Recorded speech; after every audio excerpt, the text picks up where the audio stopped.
Il existe aujourd'hui un peptide dont on parle énormément dans l'univers de la récupération et de la longévité, le BPC 157. Sur Internet, on lui attribue parfois des capacités spectaculaires, réparer les tendons, accélérer la cicatrisation ou favoriser la récupération musculaire. Mais que dit réellement la science? Et surtout, ces effets ont-ils été démontrés chez l'être humain? BPC 157 est un peptide composé de 15 acides aminés. Il a été étudié expérimentalement depuis plusieurs décennies, principalement dans des modèles animaux et cellulaires. Et c'est là que son histoire devient intéressante. Dans ces modèles, les chercheurs ont rapporté des effets sur plusieurs mécanismes associés à la réparation tissulaire. Des travaux précliniques ont exploré notamment la cicatrisation de certains tissus, l'angiogénèse, c'est-à-dire la formation de nouveaux vaisseaux, ainsi que différentes voies impliquées dans la réponse à une lésion. Des résultats expérimentaux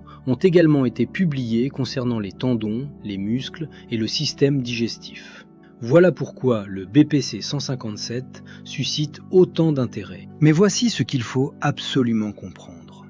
Une grande partie de ces résultats provient d'expériences réalisées chez l'animal ou en laboratoire. Et un résultat spectaculaire chez un rat ne constitue pas une démonstration d'efficacité chez l'être humain.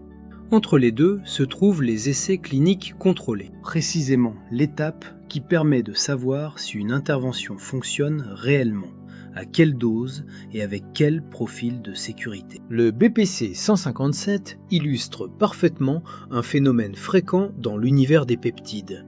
La popularité peut progresser beaucoup plus vite que le niveau de preuve. Une hypothèse biologique intéressante devient parfois, sur les réseaux sociaux, une certitude thérapeutique.